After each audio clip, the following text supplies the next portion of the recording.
So today we're doing something a little bit different with Lore Lodge because we were filming for History Unhinged all week, and that meant that I don't actually have time to write a script. But it's been a while since we talked about Tartaria, and Tartaria has been making something of a resurgence on social media. How?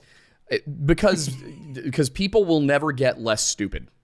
You would be amazed at how many people I've met in real life who believe in Tartaria. Or at least in some form or another, this kind of nonsense. But Steven doesn't know very much about Tartaria. No, I see. I study more real things, Yeah. typically. That's But over here at the Lore Lodge, we like to talk about things that are uncertain, things that are unsolved or unknown. And as far as the Tartaria truthers are to be concerned, history itself is a lie. And I thought, there were a few different ways. Obviously, if you're watching this video, you're probably aware by this point that it is a compilation to an extent, but we don't like to just put up compilations. We like to put up compilations that have new material in them, like what we did with the CTK video, where, it was two of our old videos, but I interspersed some new material, threw in some corrections, some adjustments, things like that. And I thought the best way to do this one, since we have Steven here for the History Unhinged shoot, would be to just mentally flashbang him with the nonsense that is the YouTube channel Mind Unveiled. you sound like my wife trying to showcase literally anything that she follows for some drama. I'm so sorry. You want to give a little backstory about who Mind Unveiled is and what our history with I was them is? about to do that. Wonderful. So when I first came across, I won't say when I first came across Tartaria, but when I first decided to really look into Tartaria, keep in mind, my background, my actual educational background is medieval history, and that is primarily what we're talking about with Tartaria in a weird way. But when I first came across it, I was like, you know what? I see a bunch of different channels, right? There's Robert Sepper, there is My Lunch Break, there is Mind Unveiled. Who do I pick? Who is the brightest mind, the most convincing Tartaria truther out there? And so what I did is I went to Reddit. Dude, it's a choice. All right. It's a choice. I went to Reddit and I went to r/Tartaria, and Mind Unveiled doesn't believe this happened, by the way. Even though I explicitly said that in the first video we made, which he then reacted to. Does he just think you threw a dart at a board? I don't know. I don't know what he thinks happened here, but I literally went to r/Tartaria. The post is still there, by the way, and said, hey guys, I want to know the most convincing Tartaria YouTube channel. Like, who's your best and brightest? Who is going to convince me to believe in this? And the winning answer was Mind Unveiled. Let's just emphasize this really quickly though. Mind Unveiled being convinced that certain historical things didn't happen is very on track. Oh yeah, 100%. So well, that's the funny part. I was like, this is one of the most easy things to fact check. I posted this 2 weeks ago at the time. just go to Reddit. It's like, just go to Reddit and look for my username. It's there. Also, I am now banned from the r/Tartaria subreddit. Oh, well, yeah. I mean, considering everything that would come after here and what I can probably see on the physical screen right here, Yeah. I could guess as to what would happen. But my favorite part was that the way he framed this for his viewers was that I made this video targeting him because I was upset that Charlie from Critical talked about his channel instead of mine, which makes no sense. I had never done a video on Tartaria. But what Charlie did actually react to in the exact video that we referenced at the beginning of ours was one of my shorts. So one of your shorts, I'm assuming, that was making fun of the whole thing with Tartaria. Yes. Yeah. Of So course, thing. I had a short making fun of Tartaria and being like, hey guys, you just don't really know how maps work. But so I said, all right, cool. We'll look at this one. It works. They all said do Mind Unveiled. Mind Unveiled used this video, which has a clip of Charlie reacting to me. The stars have aligned. This is the right video to choose. Now, at the time, he had 221,000 subscribers. I had 219,000 subscribers. So I even said in the video, I was like, this isn't me punching up. This isn't me punching down. This is me punching directly in front of my face. You can't complain here. No, it seems fairly reasonable. Yeah, I could have gone for a tiny channel. I could have gone for a much bigger channel. No, I picked a peer, essentially. And I thought that the best way to have some fun with this with Steven here would be to show him the video I reacted to at 1.5 times speed. Oh, boy. Yeah, because I think that this is going to be so very fun. and it's going to allow us to intersperse Steven's live Steven reaction into the rest of the compilation you're about to see. So you're going to see some stuff here that's just going to be him making the face he's currently making, and then there will be points where Aiden takes it, and since this isn't going to run, strictly through as like one thing and then into the other one, you're going to see Steven commenting on things that you just saw me comment on, but me from 2 years ago. So this is going to be interesting. It's a little tarterception here. Yeah, we're going to hope that our internet up here is good enough to make this happen. I'm not tartar sauced enough in order to make this happen. Yeah, we should have done this with alcohol, but we didn't. So here we go. We could, theoretically. Hi, I'm Aiden Mattis, host of the Lore Lodge, and as you may have noticed, the video you're currently watching is entirely unscripted, which is out of the norm for us. So as a result of that, we're unable to weave this ad naturally into the video. You see, on the weeks that we film History Unhinged, our schedules get a little bit hectic, and sometimes we forget to even feed ourselves. But the good news is that today's sponsor, the Farmer's Dog, helps us make sure that Ella and Archie stay on track. To be perfectly honest, Ella and Archie don't let me forget to feed them ever because they come and scream at me anytime I do, but the point here is more about the quality of the food that I'm giving them than anything else. Now, I could go on and on about the convenience of managing the order, of how we can reschedule or adjust shipments based on our needs, but what I think really matters here is that when you go to place a Farmer's Dog order, you're not just grabbing like, okay, I think that looks like the best thing, and you find some gruel and you feed your dog the gruel. No, they actually ask you a series of questions to ensure that your dog or dogs' diets are what they need to be to keep them happy and healthy. The fact that I get a text every time the food is on its way and that the food is being delivered really is just a bonus. And beyond just keeping the dogs well fed, one of the really cool things about the Farmer's Dog is that they don't just provide you the same exact meal for your pups every single time. We get 3 different recipes. We have a beef recipe, a chicken recipe, and a turkey recipe. And while Ella, our husky, will eat just about anything that we put in front of her face, even if we don't want her to eat it, Archie has a little bit of a sensitive tummy. See, Ella will be fine. We don't worry about her. But Archie, if he even has the smallest shred of something his stomach doesn't like, it is a problem that mostly backfires on me, if you catch my drift. Since switching to the Farmer's Dog, however, both of my puppies have been totally happy, totally healthy. They genuinely enjoy mealtime, and anytime that I do try and, give them something that is not this specific kind of food, they both look at me like I've committed some sort of crime against them. Like this is me deliberately punishing them by not giving them their meal. Like, I forgot to take one out of the freezer the other day, and I gave Archie his old food, and he just kind of looked at me like, Papa, why? And while I haven't had to use it yet, one of the other great things about the Farmer's Dog is that they offer 24/7 customer service. So if there's something wrong with your order, if you didn't get something, whatever the issue is, you can go ahead and just let them know and they will make it right. I guess what I'm trying to say is that what makes the Farmer's Dog so great is that it's more than just freshly made dog food. It's a complete service aimed at making life easier for dog people with tools and resources to help along the way. So if you'd like to see for yourself why it is that Archie and Ella refuse to eat anything I give them that is not the Farmer's Dog, you can get 50% off your first box of freshly made healthy dog food using our link.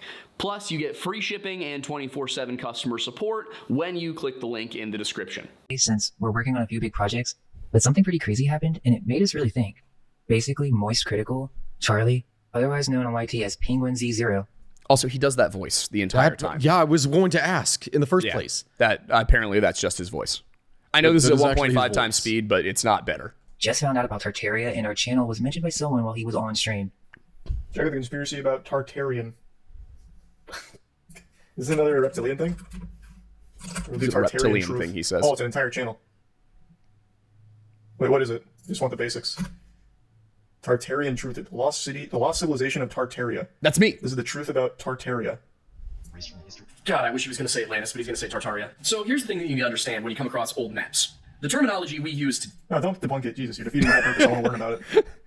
Literally, the very first thing is, wait, no, don't debunk it. Charlie's like, wait, this guy actually knows what he's talking about. Don't use that. Yeah, no, that is the whole point. You can literally see him opening up in the first place, and he actually says the word. Oh yeah, no, don't just debunk it. It's like because he's trying to figure out in the first place what the hell they're even talking about, not go to a video that is making fun of it. He wants to see exactly what you were talking about in the first place, which is trying to find someone that is explaining it. That's it. That is literally the only thing that just happened. It's really funny. What did you say covered it? Oh, absolutely not indie. That's done by a professional. By Mind Unveiled. I'm watching the chat that is going down the side that is A, calling you base and saying, yeah, no, his take was right. There were people in here who recognized my face and were like, oh, that's Lore Lodge. Nice Yeah. breakdown of the Tartarians. The U.S. Constitution is from Tartaria. With a name like that, how can I not at least check this out?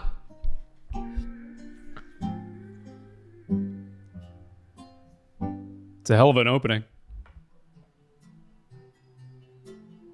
Okay, so for this first part of the explanation, I'm just going to dive right in. And some of you who may be new to the channel, specifically after watching Charlie's video, may not be used to this certain style and may demand immediate evidence after hearing such far-out concepts.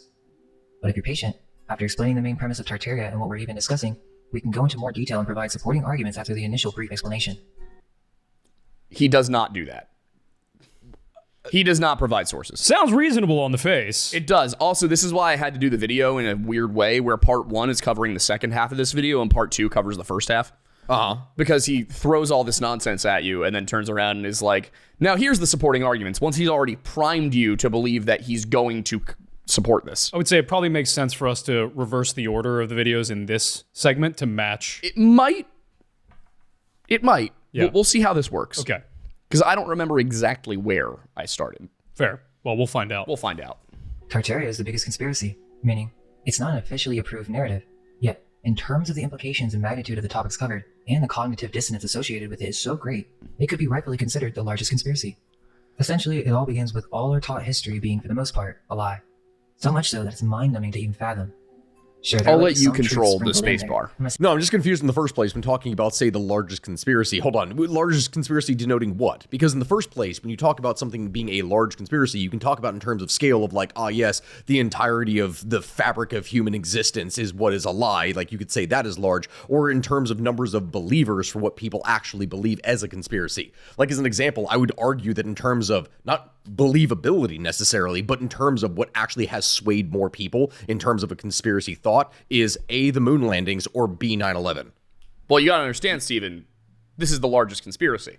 That's what I'm confused about in the first place. Under what scale are we talking about here? It's the largest conspiracy. It's probably the scale of like widespread implication on like a global level. So not necessarily how many people it's influenced, but the scale of the conspiracy itself. Well, guys, you I need would to disagree with that in the first place because you need- even then, I can't remember the exact name of what the conspiracy is, but the whole thing where the church somehow Phantom time rewound. hypothesis. Yeah, that's in here. I would argue that that is a bigger one than It's in Tartaria. here.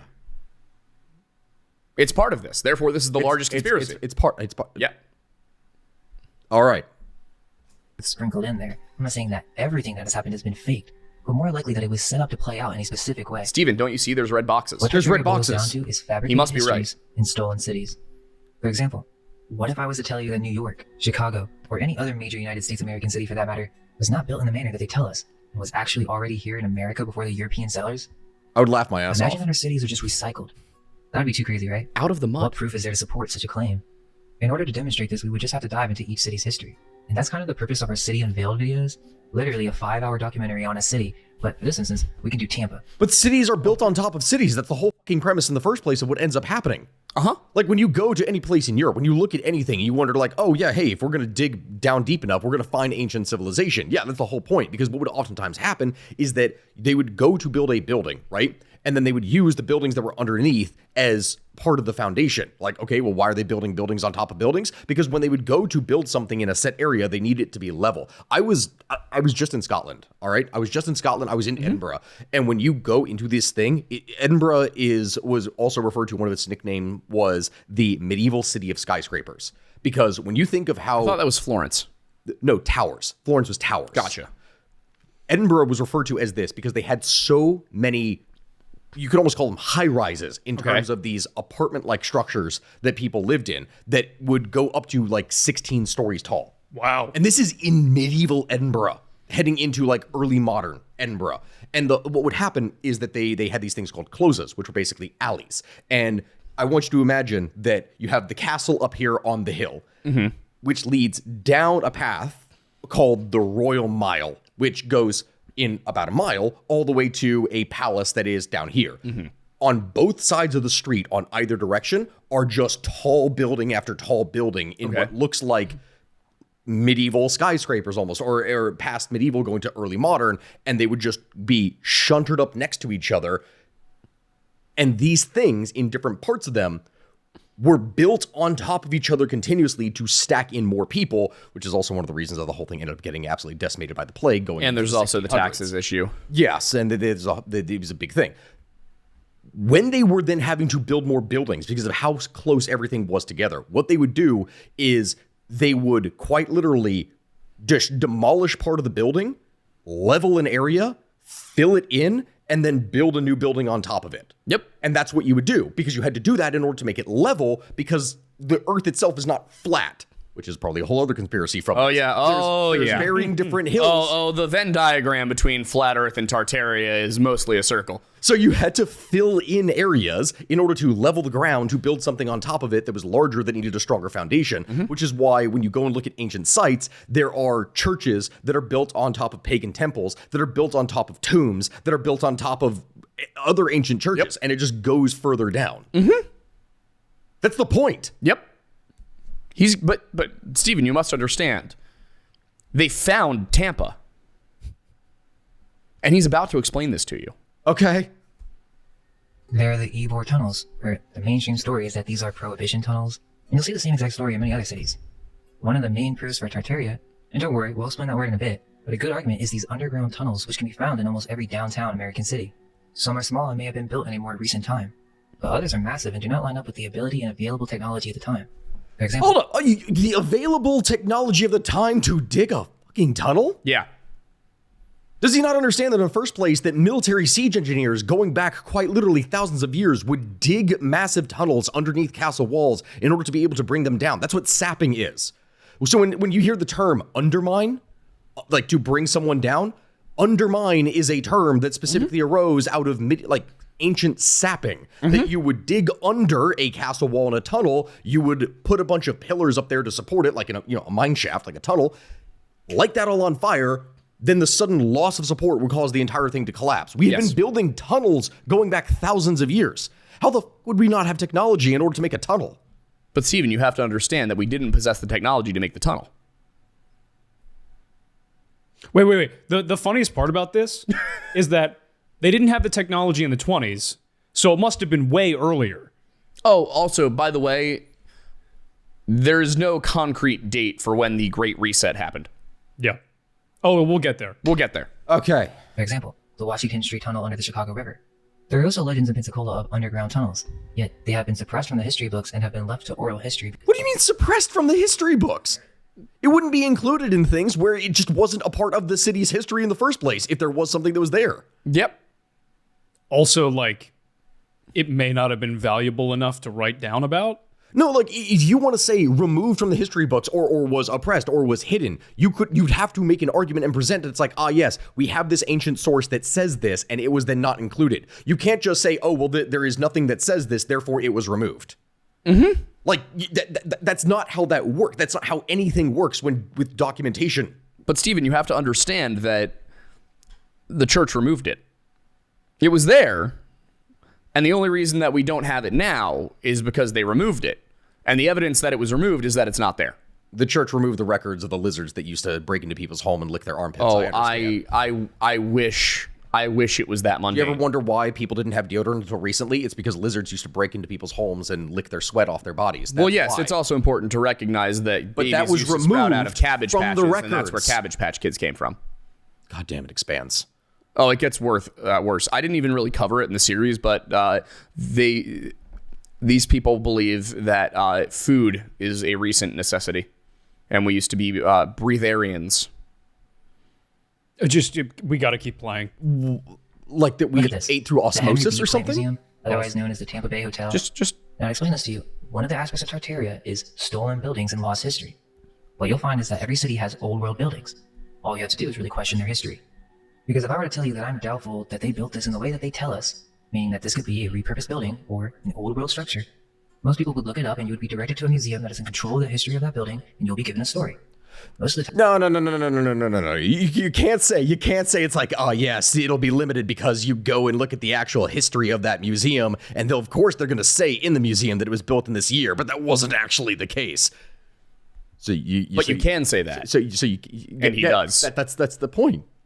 Like, Oh, well, Steven, hang on. He's going to support his argument. look at a few construction photos.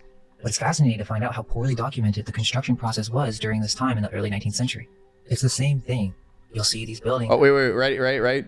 I think it's important that we read what's currently on the screen. This is all they really give us. Low-quality, vanilla-skied images with the building already done. This was in the 1890s. They had the capability to take HD photos. Now, Steven, do you want to know what I found after approximately 7 seconds of looking? what? The full HD version of this, Uh-huh. which is readily available online and is so high definition and high resolution that you can actually see individual people working on the structure. Can I also point out in the first place when looking at this that he's talking about, oh yes, the building is already done. You can very clearly see from the inside of the windows that it's not actually done. Just the superstructure. That is literally just the surrounding shell of the structure. And the other with tower isn't nothing finished. on the inside. And the other tower isn't finished. And half the building isn't there. I don't get it. Well, you will. You will. that are already mostly done with scaffolding, barely any people, windows in the ground, and clear signs of photo manipulation, which that's an What do you mean entire clear subject of its signs? What are the clear signs? What are the clear signs? He'll get there. He'll get there. Don't worry. Don't worry about it. He'll get there. Okay. Okay? Just relax. He'll get there. All right. In the second half of the video, after he's already primed you to believe all of this. Oh God. All right. own. Also in Tampa, there's the Ponce de Leon Hotel, which was completely poured concrete, which was supposedly the first of its kind. Also, let's just discuss the windows in the ground thing. This is not pre-electricity, but pre-electricity being ubiquitous. Yeah. And you kind of needed a way for light to get into the basement. Yeah. He thinks that that's because the ground used to be lower. Well, do you see the mud flood? Yeah. But hold on. Obviously, talking about stuff in the United States in here. Has he been?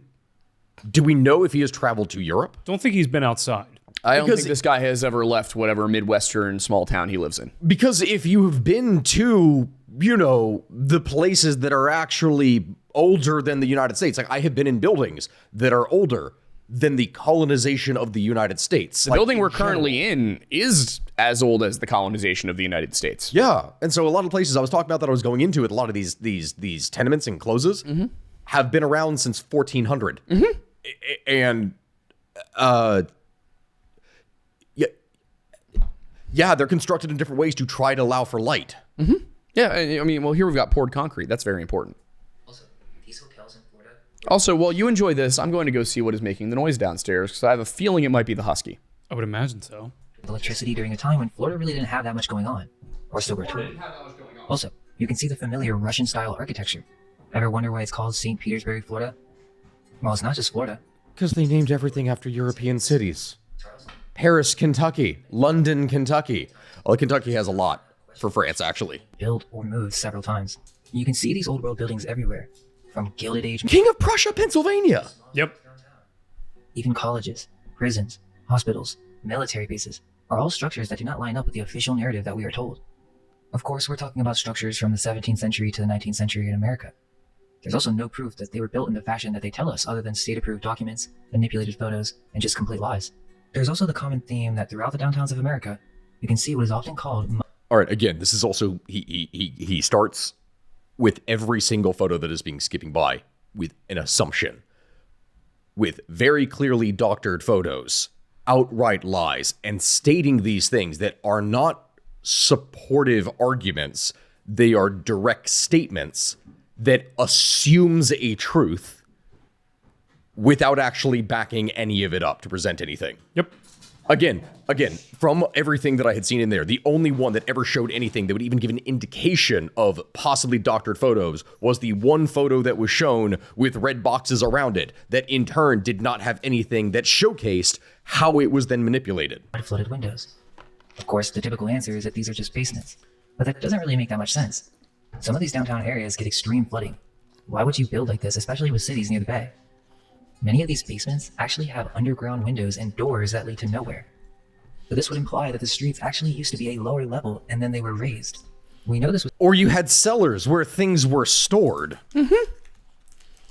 And you had to have light sources that go into them. You can't have just a singular enclosed space. If you have an enclosed basement space that is completely cut off, and then you have fire on the inside of it for candles that light it up, you have to have multiple sources of entrances and light. Otherwise, you get trapped in a room that can then is on fire if anything should light up in there. Also, even just ventilation for existing down there. Genuinely. they were raised. We know this was done for a fact in Atlanta with the viaducts. They completely covered up old Atlanta. This is another interesting theme. Basically, many of these downtown cities in America have underground cities, which make no sense. What, did they just do a bunch of extra work for nothing? Put windows and doors and streets down there for the heck of it? It's more likely. No, it's literally what I already explained when we're talking about stuff in Scotland and other places, is that you built things on top of others for foundations. Yes, but actually in some cases, it was also that the streets were not level, and this caused certain issues with flooding and such. And so what they would do is they would go, all right, we're just going to like raise all of the streets to a level where flooding isn't a problem, but they couldn't just demolish all the structures. So they raised the street level, but the structures remained there. And you did actually end up with situations where there were underground cities, but it was because they actively raised these streets, not because they dug these buildings out of the mud. And this is where you would fill in a lot of the places in order to be able to create something stable. Mm-hmm. Yep. Yes, that seems obvious. Because why would you get rid of perfectly good foundations when you can just utilize them for the next structure that you're going to put on top of it? It's going to require a lot more dirt to raise the street if you've got to get rid of all the buildings first. And they're not doing anything at this point in time with massive concrete slabs. That's not how it would work. It's dirt. It's dirt. It's dirt and rubble. There are lower levels of the cities in America that have been built over. There is indeed evidence that there are massive tunnel systems underneath the majority of American cities. This alone should be enough Also, to question pause the really construction quickly. of these. He does not give data for that, by the way. No. I don't think this guy's familiar with any form of sewer disposal. Infrastructure? Yeah. Because, like, Philly alone has a massive system of huge sewer tunnels that we no longer use because we have, modern sewer technology. Mm-hmm. But they were all built, and there were also some, very early subway tunnels down there, too, that we don't use anymore. But the primary element was just for water distribution. Yep. For either wastewater or irrigation water. Now, what does he all bring up and think about a myth? Oh, We'll get there. As they didn't even have proper waste management until after the 1900s. They were No! Most waste What did I just say? What did I just say? No. Okay, so here's the thing. They didn't have proper waste management. It's that they didn't have... Okay, here's the thing. It's going to piss me off in the first place. There are two massive periods of infrastructure development when it comes to waste management and in general sewer lines, right?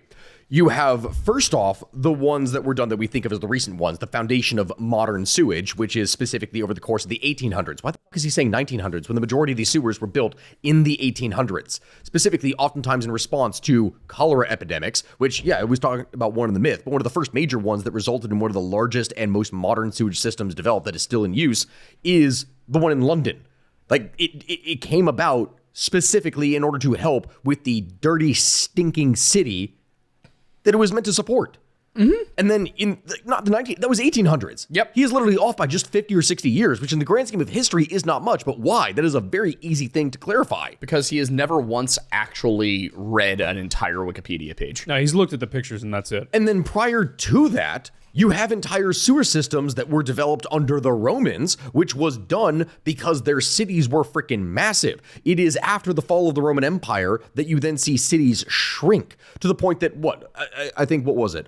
You don't see another city get above 1 million people in Europe.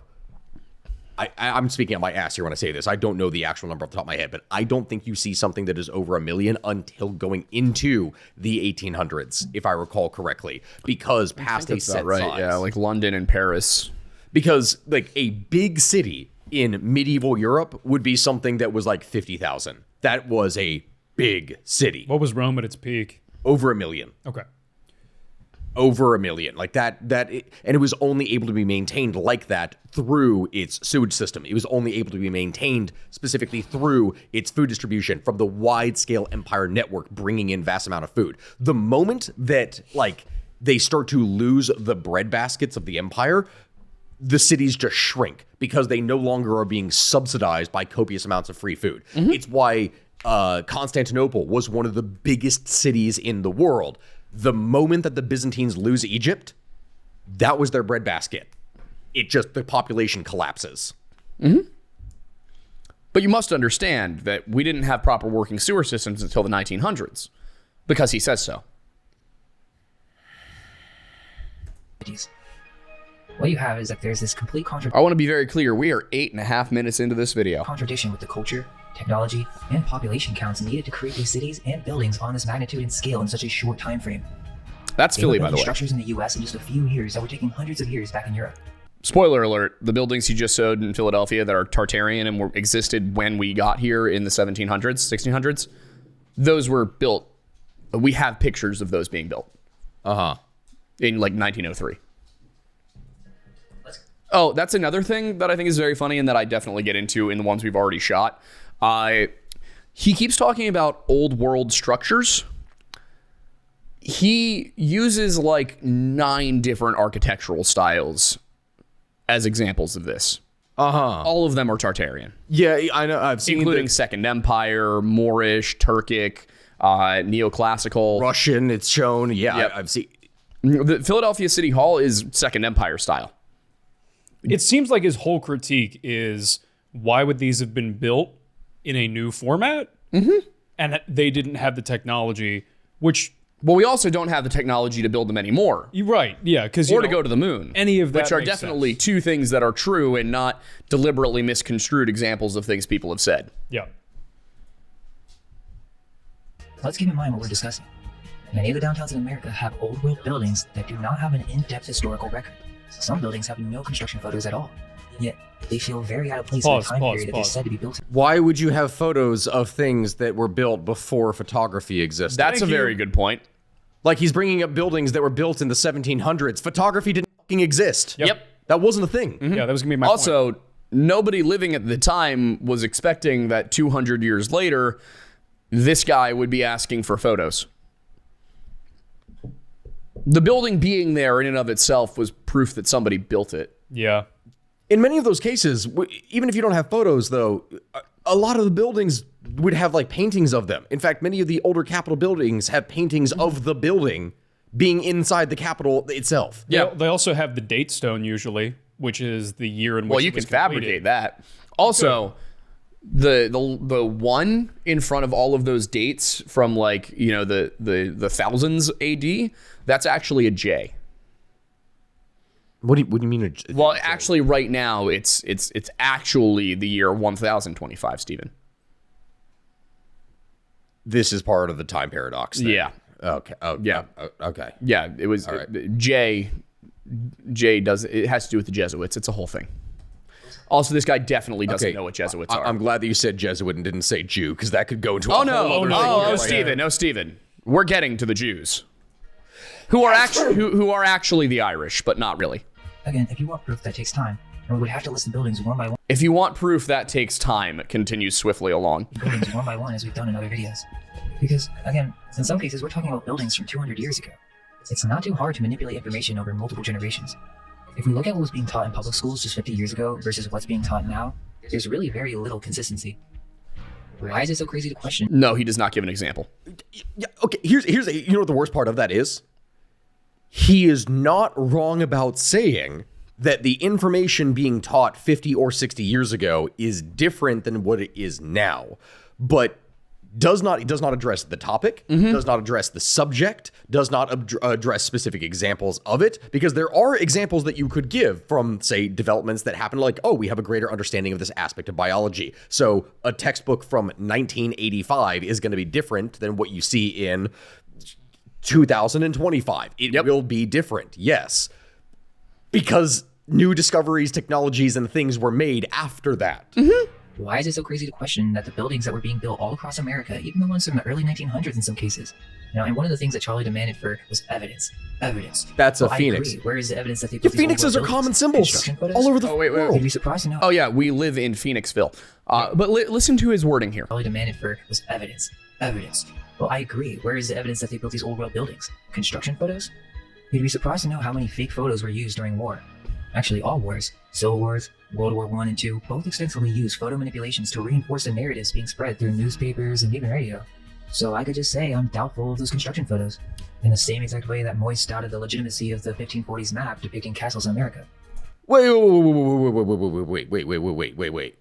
He, again, this is one of those things. This is, By the way, this those bothers me. are not necessarily castles. Those are just towns. Yeah, he's not wrong to say that, yes, there is deliberate manipulation of photos and staged photos that are presented for war. Because that is something that is done for reports. That is something that is done for propaganda. That is done. Yes. However, that doesn't mean it applies to every single aspect. And there is a difference between, yes, here is a photograph that they took after a battle here in order to showcase something to bring back home. Like, this was done by governments all over the place. But you also had people that would just snap a photo and go. My grandfather fought in Vietnam. He had a camera with him that he would just take pictures of stuff. Like, I have a lot of aerial shots of Vietnam post Agent Orange in different places because he was a bomber pilot. Now, keep in mind, you might be wondering, what would be the motivation then for all of these fake construction videos, images, and diagrams and all of this different stuff? No motives ever given. Not once. So it just moves on from, oh yes, this was very clearly doctored, and not giving a reason as to why it would be or how it would be, just that it was. Correct. Yes. Again, this is working off of not even just assumptions. This is working off of This is working off. It's not even going backwards. It's like we already have an established thing, and we're going to explain 10% of it without explaining any context leading up. Yep. And then we're going to change all the context. Why? Who knows? Yeah, I wish we had more time for this because we could have reacted to the video we did, and I think you would have more fun with that. But this is what we have time to do. So Yeah, we are 10 minutes into the video. It has been going on for, it's been almost 40 minutes. yeah, we're gonna have Fantastic. to stop pausing it so much. Yeah. Yes, one is crayon, right? It's quite clear that it's Let's just let him get through a topic and then comment on it. Okay. depicting castles in America in the 1540s and does not seem to be manipulated. Photos, yes, even construction photos, have been found to be complete fakes. There are other maps that show castles in America, including the early engravings of America depicting massive cities, and not only that, the 7 cities of Cibola from Joan Martinez's chart of 1578 is a map that depicts the 7 cities of Cibola, which were the mythical lands of gold that the Spanish believed to exist somewhere in the southwest of North America. Here is a depiction on the maps. Massive castle-like fortified cities. If you ask me, I trust these ancient manuscripts more than these low-quality construction photos given to us by some of these museums. Don't believe it? Is this photo of a Mormon construction site real? Most would automatically assume since it's an old photo, that equals proof. But that's not true. It's a complete fabrication. Look at the vanilla skies. No faces? Floating ladder? They would paint on historic photos. We have an entire video exposing this history of photo manipulation. This would imply that they did not actually build these temples in such a short time span. The Mormons were said to have created multiple massive temple churches with no modern technology, and yet they're photo manipulating photos. And on top of that, the Book of Mormon actually says there were advanced civilizations in America before Columbus, and that they I'm sorry, I had to pause. Is he giving, so he's trying to use the historiography of the Book of Mormon as justification for, there definitely was something here before. Yes. Also, does he give any indication of what the significance of vanilla skies are supposed to be in this video? Oh, you want to know what vanilla skies means? What is it? Well, when you took old pictures that were, of course, sepia toned, the sky would appear to be just a light, like an off-white color, I guess what he perceives vanilla to be, like a vanilla flower. You mean like the majority of light parts of the image? Yeah. So here, as you know very well because you studied film, sometimes when you take a picture of something, especially when you take a very old picture of something, the way the exposure works is that something that's very far away and very bright might just look white on a black and white photo. Yeah, specifically considering that black and white photos of the time did not have the capacity to capture the color blue because they were black and white photos. Yeah. And the sky generally is quite bright. Mm-hmm. And if it's not bright, it's still relatively white because then it would just be clouds. Yep. Unless you're in the middle of a thunderstorm, you're generally not going to get a lot of detail of the sky. This is an issue we have even today. This is why we need extremely large and bright lights outside when filming in order to not have the sky completely overexposed and blown out white when filming people. Yep. That's today with color technology. Digital color technology. Also, because Joseph Smith was a Freemason, that means that the Freemasons did all of it themselves. Now, keep in mind, Stephen, you saw the maps. I did. How are you not convinced by the maps? Why are they not more convincing than the construction images? So here's the thing when talking about actual stuff with ancient maps, and I find this genuinely hilarious. There are so many cases that we have in history of entire land masses, islands, and all different kinds of stuff being added to things that explorers and map makers and whatnot would just add to shit because, they have record. This is the whole thing. If you look up disappearing islands, there's mysteries of islands that, for whatever reason, no longer exist. What happened to them? Mm-hmm. Well, a bunch of them were added onto maps that were copies of other maps that were copies of other things that were just added in either by mistake or were put in place by a person who made it up because they wanted to exaggerate what it is that they found. Mm-hmm. There's a case, there was an entire landmass. I'm struggling to remember the name of it here specifically, but the only reason it exists is because some guy went and added it to his family history, and for 200 years, there was on maps a landmass that just it straight up did not exist. Yep. Isn't this fun? Aren't we having a great time right now? Yeah, but couldn't they have done that with the images of the construction of these old world buildings? Yes. Well, also, I mean, don't you see on the map from the 1540s, somebody drew pictures of towns? Yeah, no, see, that's the thing. And it even talked about the mythical. So here's the point. Didn't we already discuss here in the first place how one of the things that people would do, especially when the Spanish were out looking for the city of gold, that they go, oh, yeah, it's a city of gold? Yeah, that's definitely that way. And then just point off in a direction. Yeah, because the Mexico were just like, no, it's that way. Keep going. You'll find it. Don't stay here. Also, my favorite one of this is that he takes an image from 1744, like an image of an American city in 1744, and he's like, how was this here? After we'd been here for 100 years. It also... that city looks like a very stereotypical 18th century city. Yep. It showed one of those images that it said 1744, and it had, they had native cities. And it shows a European city with a very clearly identified person as native with headdress and everything there with a harbor. And it's very clearly a drawing of it. Yeah, it looked like it would have been Boston or something else for a coastal port city. Yep.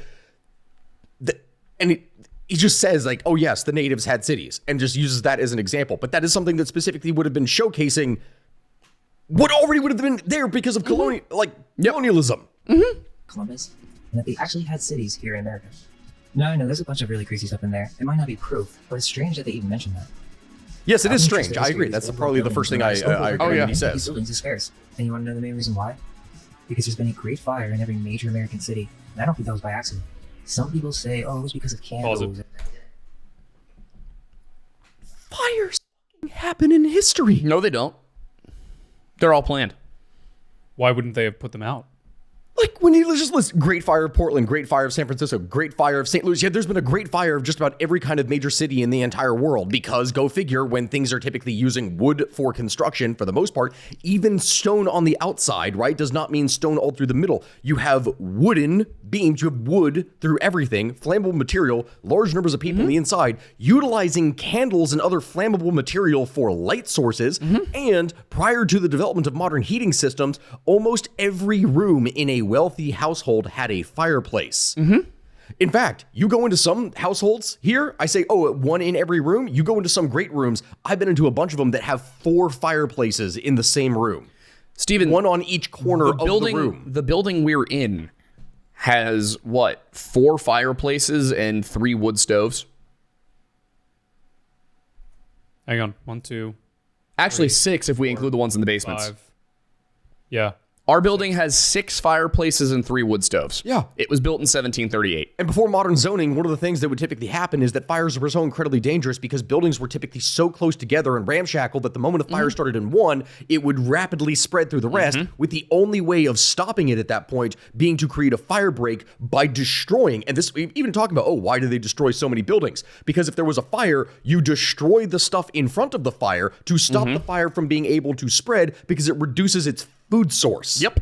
Yeah, but Steven, that many cities, isn't that a little suspicious? Yes. Because of candles, or that they didn't have enough resources to carry the water and put out the fire or whatever. You don't, it's not water. The fire, if it's a fire that is that great, you can't put it out with water. Nope. Because the water will immediately evaporate. It's like, am I going to stop a volcano by dumping buckets of water into it?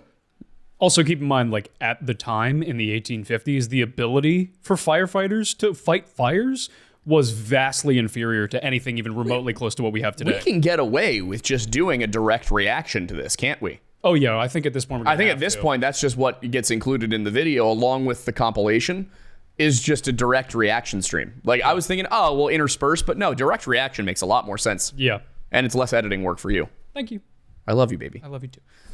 Mine Unveiled is going to take that one out of context and be like, see, they're gay. We are. Therefore, I'm right. We're never beating the allegations. Never beating the But allegations. we're also Irish. Started by a cow kicking over a lantern that That's ended true. up causing over $200 million in damages. Gotta bonk ourselves. Which makes no sense. What do you mean? It makes no sense. This whole thing started by a cow kicking over a lantern, which caused, yes. Yeah. In fact, I'm bringing up this whole thing with Scotland here again here in the first place. Do you know one of the places where cattle were kept inside of the city of Edinburgh? No, where? In the fucking basements of these buildings.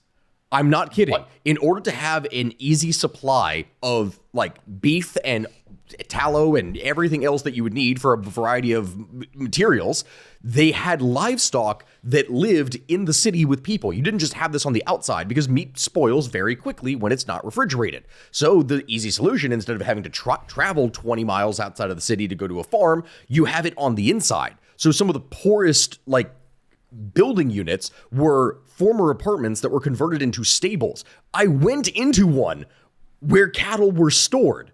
And what they were, the way they were constructed, right, is that, have you ever seen a Roman road where it's like semicircular and it's done so that runoff goes down to the side? It is a basement that is the exact same thing. It has like its own kind of semicircular construction for like the flat, and then it would have drains down the side that you could easily just throw water on, and that water would allow the cow shit and everything to run off. That whole thing was filled with hay. It was filled with cow dung, which when it dries, do you know what is very easily flammable? I'm assuming the cow dung. Shit and hay. Oh, well, hey, yeah, 100%. And it's also cattle dung. inside the city. This was a common thing that was done in many places. They on the Oregon Trail, they used ox pellets as fire starters. That makes a lot of sense. Yeah, because they would burn out really quick, but they also burned really hot and they were very flammable. So you would build your fire, and you could even use wet wood, and you would just shove dried cattle dung into the fire.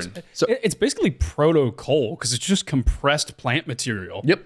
So the idea of a cow knocking over a lantern, and you're talking about, food, fuel, you shouldn't have. Yeah. No, you really for the shouldn't fire. have. They were supposedly building these brick buildings to be entirely fireproof. So why do we see so many fires in Chicago, New York? Because it's on the inside, Detroit, not the outside, San where all the Francisco, flammable all material over is. America. And let's not forget the World Fairs, which we'll explain Oh, in a this bit. is great. But they didn't have insurance back then. You think they were just building these massive brick buildings and underground tunnels all across America just to go in and actively destroy it with fire?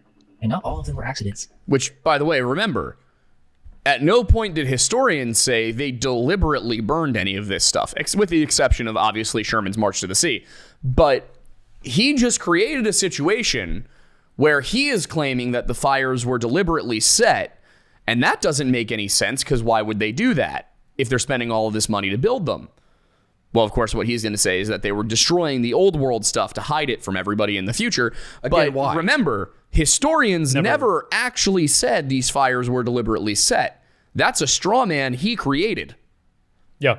He did it really subtly, too. He's either really stupid or actually just a really smart con man. The only reason that it is not likely to be smart is because there's no through line. Like you just brought up, why would they have done this? Why would they hide the old world?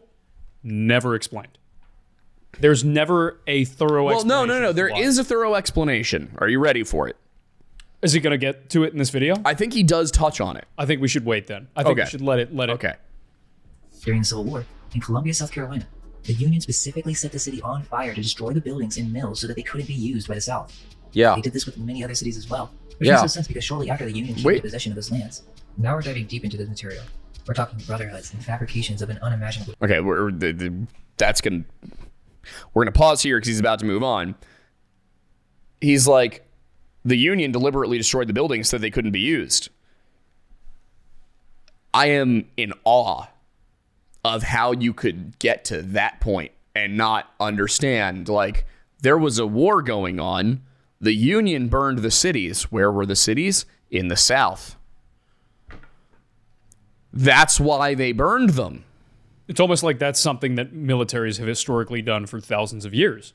Yeah. He then also talked about it from the very beginning when showing different scenes like, yes, Atlanta, look at all of these things that were new construction that was being built on top of old. Why? Because everything got fucking destroyed in the cities. Because we burned them. And you have to rebuild. He keeps being like, on the one hand, he's like, these buildings that weren't deliberately destroyed were actually deliberately destroyed. But then these buildings that were deliberately destroyed actually weren't deliberately destroyed. And No, why? it was just for a different reason. Yeah, for a different reason. Like, and why would they do that? I how stupid do you need to be? The Civil War don't know was just a cover to get rid of the old world. Civil War was just a cover. That would be something that you might be able to steelman that, if not for the fact that he doesn't. Also, everything in the North survived. Oh, yeah, but, that's not the point. Are you ready, Steven? We're into secret societies and brotherhoods now. I am. Mental mind control and population resets. You don't think that small Wait. groups Well, you should say mind control Mental Yes. mind control and population resets. Mental mind control. versus your physical mind control. Yes. Of course. Wait, ready? control and population. Tartarian tent. They're dancing. What's Tartarian about it? Do you think he's going to explain it? Nope. No, he's not. Mental mind control and population resets. You don't think that small groups of people in power aren't going to treat Earth and its inhabitants like a game of Sims or Civilization? The reason why we're not privy to this information is that these cities in America were literally founded. That's why they say that in history with the founding of a building or city. They're telling you and then redefining the words so that it doesn't seem like what it is. The next aspect of this alternative history involves secrets. Oh, yeah. He doesn't understand that founded is founded and like found. foundation. Yeah, that one of those is a Latin root word and the other is a Germanic root word. Found as in to find. Found is the past tense of to find, and to find comes from finden, which is a German word, which, shocker, means to find. Foundation, however, comes from the Latin fundus, which means the bottom of something, the structure which supports something. He doesn't. He's suggesting that this is a later bit of etymological trickery to confuse you. No, that's just English in general, which is etymologically designed to trick you because it's three different languages in a trench coat. Well, Stephen, you have to understand that in reality, language doesn't matter because Irish is actually Phoenician. We're getting there. I thought that was obvious. We're getting there. Anyway, here's the craft. Alternative history involves secret societies. Yeah, Freemasons, and I know that many think that's a joke, right? But we aren't approaching this from your typical Illuminati Christian perspective, or not even from a conspiracy point of view, trying to blame everything on the evil Freemasons or something. No. I like how it's moving through the images so rapidly, and about 70% of what I see is literally just Wikipedia. Yep. Right. Keep watching. Also, Rosicrucianism is not the origin of Freemasonry, but that's not the point. Freemasons or something. No. Instead, we're discussing secret societies from a historical perspective. Go look up Oddfellows, and go to your downtown and notice how every downtown has or has had an Oddfellow lodge. If Freemason, Oddfellow, and Catholic Knight societies had lodges in every American city, is that not suspicious and or at least worthy of a note in the history books? Yes, obviously, Freemasons and Oddfellows in the modern day are not the same thing that they were 100 years ago. Nowadays, if you go to a lodge, there's a bunch of old people getting together and talking about life. But back in the day, they were doing all sorts of rituals. The Freemasons aren't the ones in control. Neither are the Oddfellows. We're doing all the exact same rituals, by the way, and I say we because I am one. I do like, though, that he does acknowledge that most of Freemasonry and other like lodges today are really just like guys getting together to talk about stuff and eat. Like, because that's accurate. It is accurate, and that's exactly what it was 100 years ago, too. It is literally guys getting together to eat, chill out, and network. Yeah. That's it. Also, I will point out, you know what else there is in like every city in America? What? A YMCA. Yep. Why? I literally was just at one today. Is that a coincidence that there's a YMCA? Is it a coincidence that something people attend exists? I don't think that it's a coincidence because remember, the entire point of trying to take control of your mind is to first engage in physical mind control. Right. You have to start before from the mental Y, mind control. before you move to the M. And upon making contact with your head, the M sends a message directly into your brain. Before you have to see. You see, right. All. Oh my God. You figured it out. He's got it. He's got it. Unveiled, are you taking notes? So is that what Men at Work was all about? I think so. So that song was, the song YMCA by Men at Work was in fact about achieving a higher presence of knowledge. Yes. And not butt sex in the showers. It was Helter Skelter, but for the YMCA. Oh my God. Well, who's the Charles Manson? Mind Unleashed. Mind Unleashed. we refer to him as Mind Unused. Mind Uncut. Mind Uncut. Oh no. He probably is. Man's a sweaterhead for sure. Neither are the Oddfellows. They are the mind-controlled orphans ruled by the Venetian families. Say mind-controlled orphans? I'm going to back up for a second. I on, want dude. you to Wait, listen wait, closely to what he says here. Did he say mind control orphans? Just let him talk. Let him cook. Ready? Just sit and listen. But back in the day, they were doing all sorts of rituals. The Freemasons aren't the ones in control. Neither are the Oddfellows. They are the mind-controlled orphans ruled by the Venetian families. They are the top orphans. They are the mind-controlled orphans ruled by the what? Phoenician families. We're going to get to where that comes in just a moment. Don't worry. They are the top orphans of the club. Secret Society. They caught orphans at the club. I'm sorry. As a phrase. We out here at the club catching the orphans.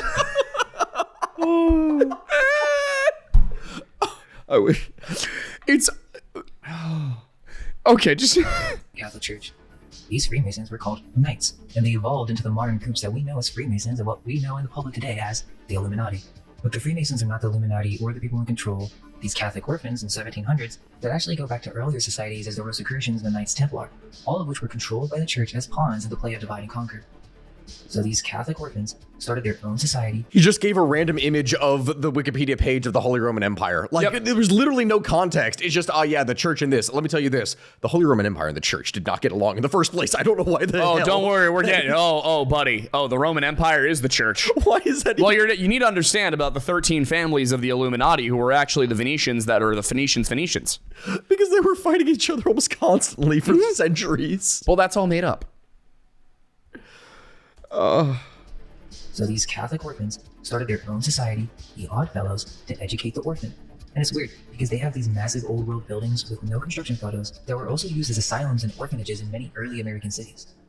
They also contributed greatly to funding the schools. In many, many cases, these societies would purchase existing buildings to use at their lodges, or they would have a building that they built and then they would sell it to somebody else when they needed money.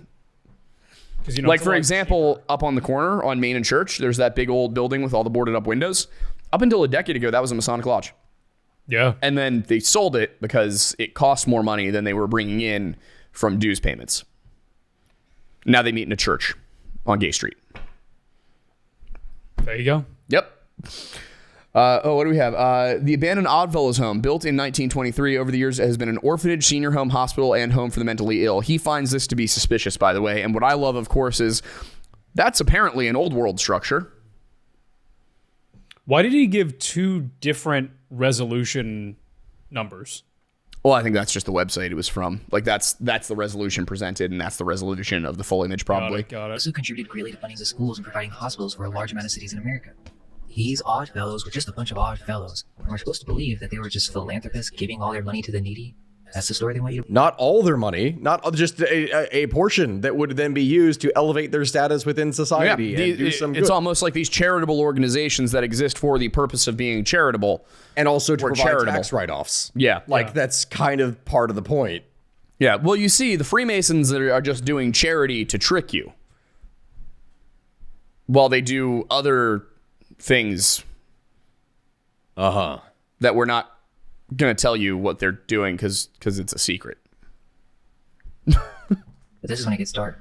And this is all according to the official story, factual. During the 1820 to 1950 period, there was an abundance of orphan trains that would move children from Europe all around the United States. They would do this to repopulate cities and use children for forced labor. This was going on before the 1800s, as before the Oddfellows, there were the foundling hospitals, many of which have old world architecture and are quite massive. They were also used as sanitariums. Just to remind you, because yes, this does tie back to Tartaria, right now we're discussing orphans and brotherhoods because we're attempting to show you how history could easily be manipulated and or fabricated. We will come back to the buildings in just a moment. The foundling hospital logo clearly depicts Diana of Ephesus, the queen bee, and the star of Ishtar. Now this is when we get into the importance of occult symbolism, another subject too in-depth to discuss in detail at the moment, but this is a clear reference to genetic cloning. We have an entire video on this subject, it's pretty mind-blowing. But the ancients and medieval alchemists... Wait, go back. Oh, I have frog. Frog, it's Keck. Like, literally. Wait, that's it. Tartaria was just Kekistan. Yes. We are going, this is deep. Anybody who's Gen Alpha watching this video right now has just gotten completely lost by the term Kekistan. Yep. Tartar is just the evolution of lol. Yeah. of creating humans from within a tube. This process is actually described in detail by Paracelsus. Many of the most enlightened minds of the Renaissance period believed to be... I like how it's just jumping from... You can keep it going. It's just jumping from photo to photo to photo to photo that it's like isn't actually showing anything being related to anything else. It's just images of things that With are a circle drawn somewhere. circle drawn somewhere that is then loosely connected to something. And again, over Well, to be 70% fair, of Steven. these photos are literally just screenshots of a Wikipedia page. Steven, to be fair, To be fair. we are still in the section where he's just setting it up. He's going to give the evidence. I swear. possible to create a fully formed human without the use of sex. Oh, yeah. Also, he's on to homunculuses now. Also, To what? the Cabbage Patch Kids from the Homunculi. 1980s, Here we go. Oh, yeah. Here we go. Oh, you have no idea. Renaissance period believed to be possible to create a fully formed human without the use of sex. Also, the Cabbage Patch Kids from the 1980s are not just some crazy doll hype where people would beat each other up in order to get one. No, this concept of babies being grown in cabbages had a much darker history. We have a massive collection of French postcards from the early 1900s to depict children being grown and sold in cabbage patches. And no, it's not just a friendly, funny postcard. There are hundreds of these, and some of them are real photos of babies, most likely orphans. They are showing us through symbols the process of repopulation. Orphans who are grown in cabbage patches. Which would not be orphans. They would be... No, they're the clones. Yeah, exactly. Yeah, they successfully managed to clone people, but they had to be grown inside of cabbage patches. Yes. We have proof of this because the first reference to cabbage patches and growing humans is actually from an 1896 film, which was the first movie ever made. What do you mean we have proof of Also, it? hold up. Well, it was a film. Not the first movie ever made. No. Not the first movie ever made. Just Well, Aiden, he said it was. certifiably. What? He said it was. He did. He's wrong. That must be... He must be right. This is the one thing I know is in my zone. What's the first film ever made? It was a video of a train arriving at a station. Man, this really just hits you in two places, doesn't Oh, it? yeah. The first film was literally just like, it was like 8 seconds. Yeah, it's a and it was a train. train arriving at a station. And at that point, think I've seen it, actually. it was so crazy to people that people ran out of the theater because they thought a train was actually arriving at the station because they'd never seen video before. Yeah. Or Yeah, sorry, no. film.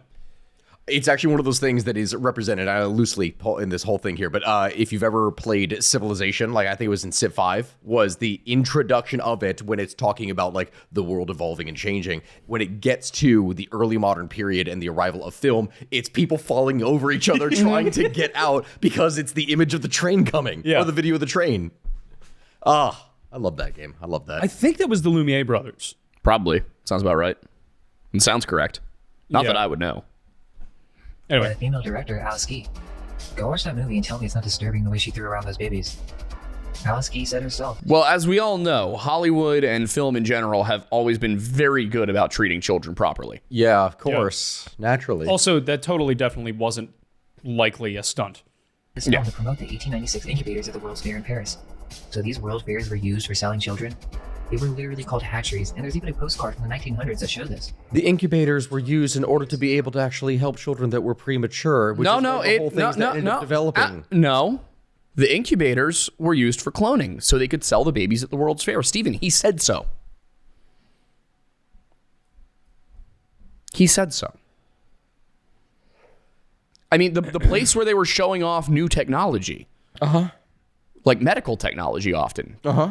That was actually them selling babies. What was the whole thing with Coney Island? That was actually one of the origins behind Coney Island. Really? Sorry, the guy behind Coney Island in here in the first place, like on the boardwalk, he did a whole thing in order to be able to help children with incubators. He was like one of the prime pushers behind Oh, that. no way. Process of repopulation. It's described in the artwork clearly. So what you have is empty cities, buildings that were founded, and these buildings were then found by a group of cult orphans that we call Freemasons, basically. And they founded these orphanages and asylums for repopulating these cities. Then they found This is just word association at this point. Yeah. Are you listening to this, Stephen? I would love to see mine I want to unveiled. go back. I want to go back and let him. I got messaged by a whole thing here that I had to do for an ad immediately after this. All right, I would love to see Mind Unveiled do a Rorschach test. I would love to watch a live stream of that. Oh yeah, it would be amazing. All right, ready, Stephen? Yeah. the process of repopulation. It's described in the artwork clearly. So what you have is empty cities, buildings that were founded, and these buildings were then found by a group of cult orphans that we call Freemasons, basically. They founded these orphanages and asylums for repopulating these cities. Then they fed us our history and even the rituals of the holidays. Many other mind control games that we play as children, like Pin the Tail and the Donkey, were we were actually secretly initiated into their club. And this phenomenon. He's talking about people having to lick the ass. Oh, no. That came from that image that they're trying to show here in the first place with licking a demon's ass. That whole thing specifically came about from accusations of Satanist cults that the way that they would get inducted into the cult, the final thing, was to basically lick a cat's asshole. Ugh. And like a demon's ass. Like that's where that image is of the idea of licking, because it was the idea of the unclean and the evil.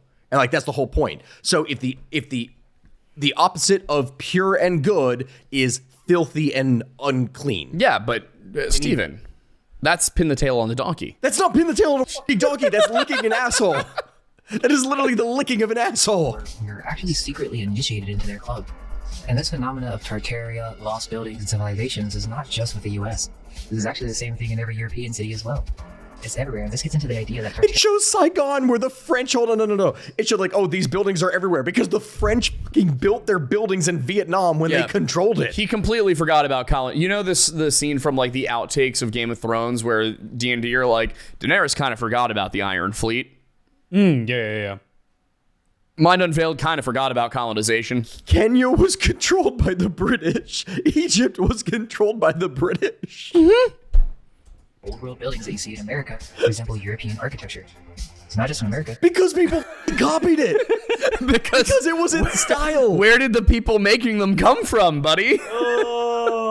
It's almost like they came from Europe. My favorite part here is that, like, he keeps being like, you know, aren't these all such strange coincidences? And then you think about it for even a second, and it's like, no, they make sense. Like, if you're going to have a conspiracy theory, you're supposed to find something where, like, the official narrative doesn't make sense.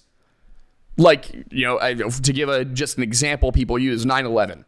It's like, yeah, it is weird that those passports were fully intact and found on the ground. What's up with that?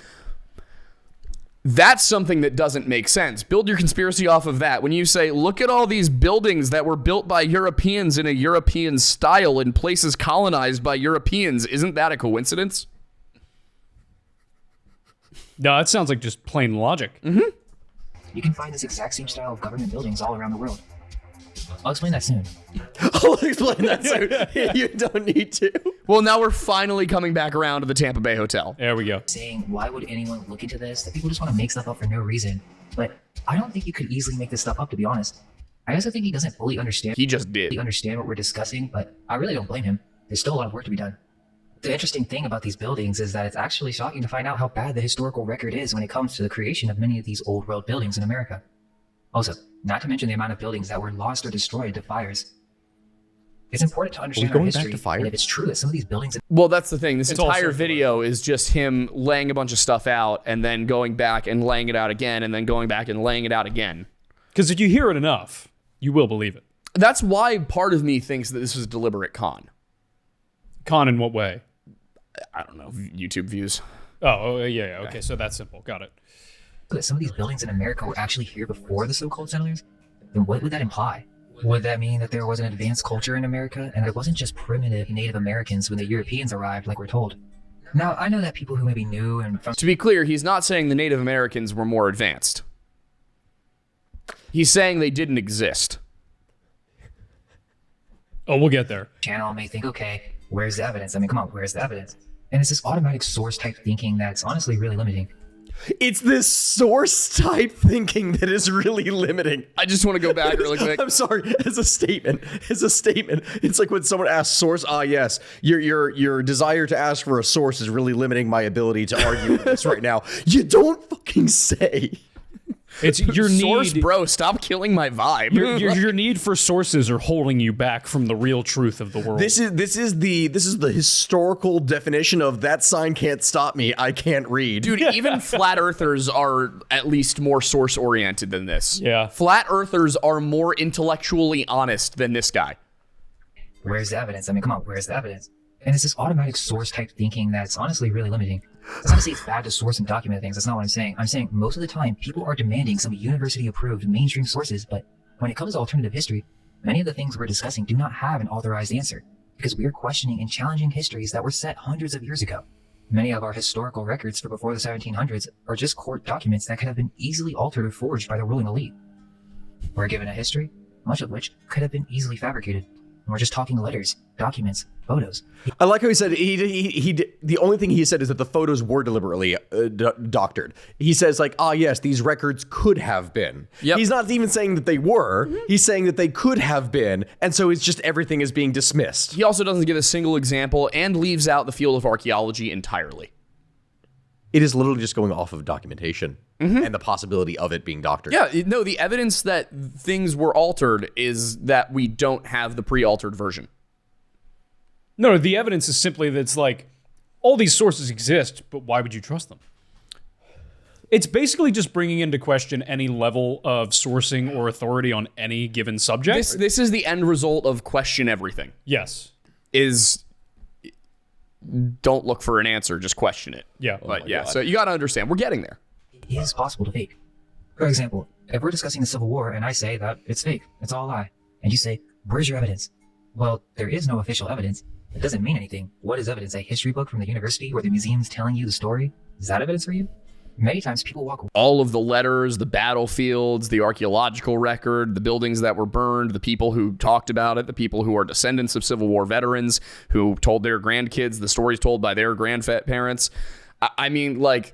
He's basically just saying, I have the right to question anything with no backing Also, reason. if somebody says the Civil War didn't happen, no rational person goes, where's your evidence? The rational person goes, well, here's all the evidence that it did. How do you deny this evidence? Because you can't prove a negative. You can't ask somebody to prove a negative. If somebody tells me this didn't happen and I think it did, my response is, well, here's all of the evidence that it did happen. How are you going to debunk my evidence? He doesn't do that.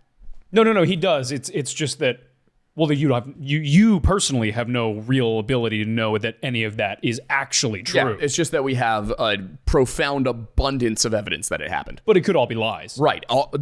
That's my favorite part is like, in order for all of this to be true, it means that the church had to go and rewrite millions of documents. Either rewrite or fabricate millions upon millions of documents that all agree with each other on the general narrative of what happened in multiple languages, in multiple places, without any ability to actually communicate in some cases, like when you have stuff in the New World versus the Old World. And that there is somehow they were able to erase all evidence of this, except they forgot to get rid of the maps. This is like the epitome, remind me if I'm using the correct terminology here, but it's like the epitome of Dunning-Kruger. I don't even know if this counts as Dunning-Kruger at a certain point. Like, really? Yeah, this isn't just overestimating your own intelligence. This is something else entirely. This is a secret third thing. Many times people walk right into a museum, learn the history, yet none of these Reddit-minded people who immediately demand evidence say anything to these museums. Some of them are using modern paintings, and the historical photos that they do show, many times are photo manipulated. But what if I show you the clearly staged and photo-manipulated photos of the Civil War? And also the fact that they had cameras during that time, but there's not one photo of the actual war? Would you not be questionable? What are you fucking talking about? Yes, there is. There are photos of actual battles, but yes, they did stage some photos for like propaganda purposes, for news purposes, because guess what? It was really dangerous to do in the 1800s. Be anywhere near a battlefield where shots were going out. Also, I don't think he's recognizing that with camera technology at the time, it took a long time to set up a single photo, and it did not always work. No. This is why one of the things you actually see for most common for photos, if it's not staged for after the fact, like for over bodies and whatnot, you're going to be looking at it like actual photos of a siege. Because in a siege, you're firing at a static formation, the building, the fort, whatever, and so that you can sit there with your camera and you could shoot an image of that. Also, at a time when the exposure time was a lot longer, people are going to even like now it's milliseconds. Back then, you were looking at a second or two, even by the late 1800s. So what you're going to capture when you're taking a picture of a battle as it's happening is a whole bunch of blurs. Yeah. And then a sky. Yep. That's just the way camera technology works. I could go on listing all the Freemasons who were both on Union and Confederate sides. It was a stage. A brotherly act in which they were... It was a stage. No, there's a reason it's called the Brother War. Wouldn't you argue that if the Freemasons were running the war, they'd only be on one side of it?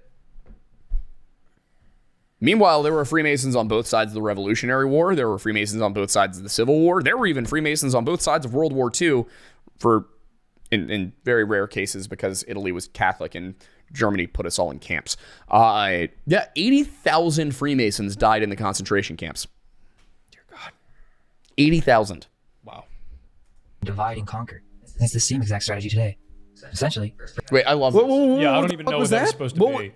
That was a quarter of a second with a circle. Yeah, my favorite part, they do both have pauldrons. Uh-huh. But it's not the pauldrons that are circled. It's this random handkerchief, which has a blown up image of something completely different. Knights of the Golden Circle, which was not Masonic. The Knights of the Golden Circle were a Confederate organization, sort of a proto-KKK. Also, hang on. And what they wanted to do, the Knights of the Golden Circle, they wanted to create a Golden Circle specifically by taking over Mexico and Cuba and large parts of the Caribbean to create a golden circle where slavery could thrive.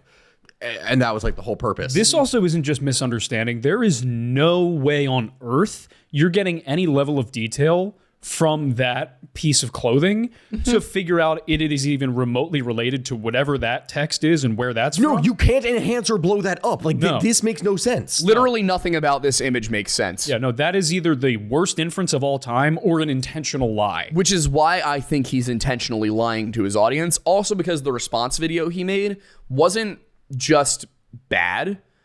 It was literally nonsensical. It also didn't address anything it wasn't even you said. nonsensical. It was a deliberate misrepresentation of everything I said. Yeah. Lauren, I cannot answer the phone right now. Exact strategy today. Essentially, first you have these empty cities in America, and we could discuss more on why that is and what happened, but essentially, you have cities that were hijacked and emptied out. Now, I'm not saying this is proof, as I know how easily photos can be manipulated, but there are several photos from the 19th century showing cities being completely empty with no people. And no, it's not exposure issues. Look at the San Francisco panorama from 1860 in HD.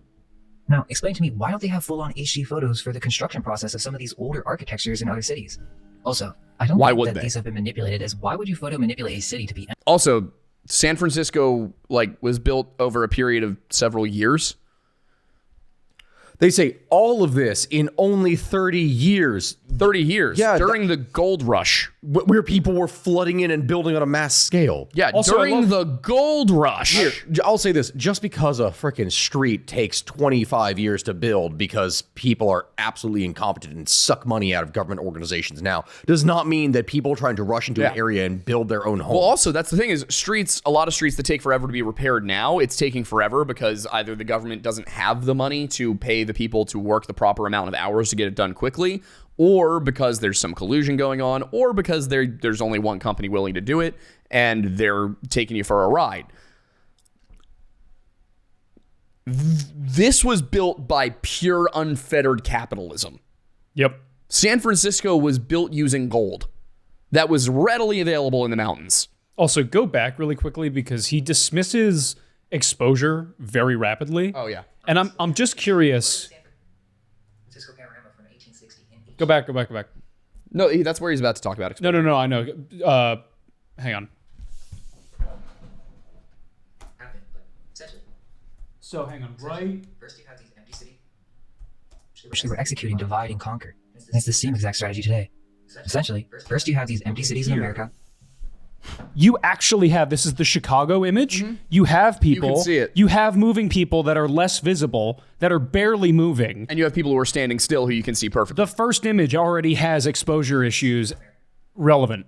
This one, nothing clear, but there are people in the image. In America, and we could discuss more on why that is and what happened, but essentially, That one it not has clear. Again, Yep. exposure again here. cities that were This again. I mean, there are people that are still in the image. The darkened areas on the street are almost certainly things that are moving too fast for the exposure of the shutter Well, speed. yeah, because you can see to on catch. this end, that's a train. That's a Exactly. trolley. You can see the darkness of it. hijacked and emptied out. that Again, one's same. static. That's yeah, a drawing, I think. but no, that's an image because you can see a blurred out person on a bike and a person bending yeah, down you're who's right. stable. So again, more.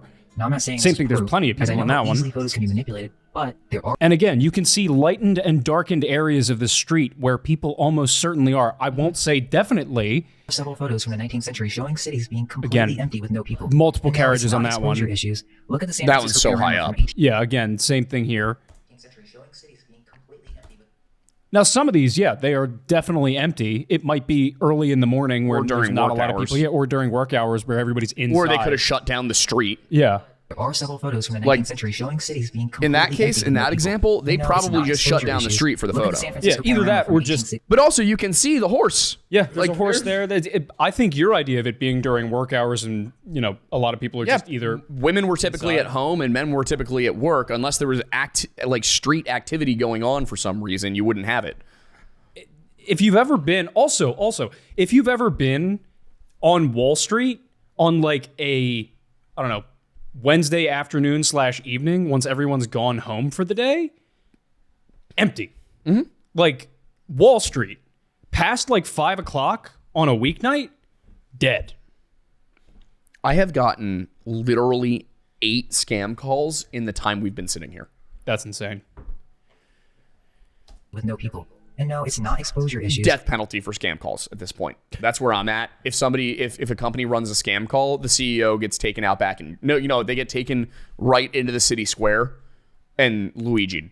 People. Amazing. And no, it's not exposure issues. Look at the San Francisco panorama from 1860 in HD.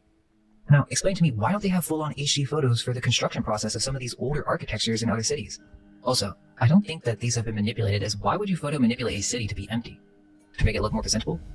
To who? And that's a lot of work. Also, those pictures are taken from so far away that in order to get the level of detail that's in them, you do need a long exposure time. Oh, yeah. Like those photos probably have 30 or 40 second exposure times, which means absolutely nothing you see is going to remain in place. Yeah. Well, I will say it primarily depends on the time of day because lensing and sharpness don't necessarily correlate with exposure time. However, light does. Yeah. If that's early in the day or late in the day, which based on the shadows from the images, it is. Yeah. They would have needed more than when the sun was directly overhead. Also, depending on how many clouds are in the sky that Also, day if or these not. are taken at 10 a.m., everybody's at work. Yeah. Work. Who would be asking a photographer to edit out all the people? And if we're willing to consider the idea that a photographer went in and masked out every single person, but are Yes, masking things out in the 1900s or 1800s. Definitely a thing. not willing to consider that construction photos can be faked, and I don't know what to tell you. It seems more logical to conclude that these photos have little to no manipulation, and many cities, including Chicago, were ghost cities in the early 1900s. Most of the time, photo manipulation was used to add people back into photos because they were so dull and depressing, they needed to give it the illusion of having more life. That may be too much of a leap for most people, but what you have to understand is the control of the media and information. Back then, pictures were the media. Yes, yes. These cities that, by the way, don't have old world architecture, because if you look at most of those buildings, they look contemporary. Those are all built before we got here, and we dug them out of the mud. And then they added people in images to make it not look so depressing. Hang on. Okay, so a daguerreotype is one of the earliest I cover this in the video. Yeah, it's one of the earliest forms of photography. Uh-huh. The average exposure time for early daguerreotypes was anywhere between 3 and 15 minutes. The reason you don't see anybody is because if they're moving at all, That's what I was saying. they are that's, not That's what I visible. was saying about the I know. exposure time. No, I know. But that's the thing is like, I was even like not even thinking about it being that insane. Now, granted, by the 1840s, the exposure time could be achieved in only a few seconds. That's still a few seconds. Yeah. Most cameras, the exposure time now, like you said earlier, is a fraction of a second. But most of these pictures being taken at a time where the minimum was a few seconds and up to 15 minutes. If you have a DSLR or a mirrorless camera, go outside, take pictures of your local city with an exposure time of just 2 seconds. See what happens. Pictures were the media, and there was and still is so much power in an image. This was well known back then. There's also power behind the narrative or history behind a place, building, or event. Why is it so crazy to assume that the propaganda and lies that we see in the modern day are in fact the result of a much deeper history that involves the inheriting of the treasures of the ancients? Or in other words, our city's infrastructures were already here. Many of the old world buildings and downtowns, or boom towns, are actually the remnants of old world cities that were not American, or at least built in the fashion they tell us. So yeah, all of American history is a huge fabrication. That's number one. Keep in mind, not a single image that's flashed on screen has been remotely It was not coherent. related to, it wasn't related to literally anything that he was talking about whatsoever. The Cathar theory, talking about Cathars is one of the heresies of Catholicism and how that... That's literally not related to a single damn thing that is in any of this. Nope, Cathars are from the 13th century. What is a Cathar for context? It was a Gnostic heresy that basically it was a dualist system wherein basically the world was evil, material stuff was evil, and God was evil for putting us in it. Also, sex was good, but reproduction was bad. Yeah, We need to do a video on that in and of itself. can do. Explain that takes time. I noticed that Charlie couldn't even imagine the concept of watching a 50-minute video. But then how are you going to say there's no evidence? There definitely Watching a 50-minute video on stream. Nothing has been presented, and this has so far been 20. We're 25 minutes in, and he has not presented a shred of evidence, nor has he really made a coherent argument. We might actually have to do this in a part 2 for a thing here because it's already been an hour and a half, and we have other stuff that we have to make. I know. there are definitely arguments to support the claim that American history has been heavily distorted and We're almost to the part where he starts to give context, so that might be a good place to stop and then do part 2 next time. manipulated. With that said, that was the brief explanation, and understand that I'm attempting to compress a vast subject while at the same time accommodating short attention spans. The Irish Connection, the Phoenician hijack, lost ancient sciences and magic, stolen architecture and iconoclasm, Antiquitech and lost technologies, mud flood, buried buildings, cataclysms and resets, star forts and fortified. How the fuck are star forts related? Because the whole point with star forts is that you have no idea how went related off on Star this. Forts Star are. forts are specifically a development that would occur because of gunpowder. Star forts were completely unnecessary before the development of gunpowder because you needed. Like, Do you want me to spoil what the connection is for you? Please, for the love of God. They hid all of this because they had free energy, We got to keep going. free electricity. This could actually go up on History Unhinged, its own topic. Yeah, this could be an episode, basically. Yeah, we can weave these together. Yeah, we'll make it work. We'll you know what we'll do is we'll shoot a History Unhinged that is just on this. Yeah. I haven't even really got to the main definition of what Tartaria is. Yeah, we know It you seems haven't the best way to explained approach this is just shit to jump in into 26 minutes. Not even considered that American cities could have been hijacked cities, so I wanted to focus more on that rather than getting into the semantics on what exactly is Tartaria. But now, I can explain that in more detail, which should answer many of your questions of exactly what we're discussing. Okay, so we begin the detailed explanation by moving to terms. Our definition of Tartaria may differ from other researchers' definition of the term. So we need to first establish what are we talking about, because Charlie kept saying, oh, what are the Tartarians? Are they reptilians or underground apartment dwellers? Well, let's give the shortest definition possible. Also, if it must absolutely become necessary that we only shoot one full History Unhinged today, we always can do one of them with you at home Yeah, true. and us here. Yeah. Definition possible. Tartaria is really just lost old world history. That's it. Obviously, there's more to it than just that. What is history? Can history be faked or tampered with? Many are willing to accept that the mainstream media can lie in the modern day. People still have issues trusting authority in recent times, but why does that same logic not apply to the history books? It does. It is. But that does. That's why you provide evidence. Here's the thing. It's like, oh, yeah, government says something. Do we blindly believe it? No, not necessarily. But you look at the evidence that is being presented, and then you analyze and question the evidence. If something then doesn't make sense, okay, now we are getting somewhere. But that doesn't mean This guy never once no read a evidence. book past a textbook in high school. Like, that's my favorite part, why can't history be questioned? That's our job as historians. That's what we do. Yep. We study the documents, we try to come up with a way that all of the information weaves together, and then we present that as the most likely narrative for what happened. No historians laugh about the term historical fact, because with a seldom few exceptions, there is no such thing as historical fact. History is the narrative we have crafted based upon the evidence that exists. It is not us saying this is the absolute truth. It's us saying, here is the story based on the evidence we have. Would you say that historical facts? Do you know what the word history means? What it comes from? No. It's the Greek term historia. Istos. Or istos, yeah, if you want to go really far back with it. Oh my God, dude. It's just never fucking ending. Hang on, one second. Hello? Hello? Hi.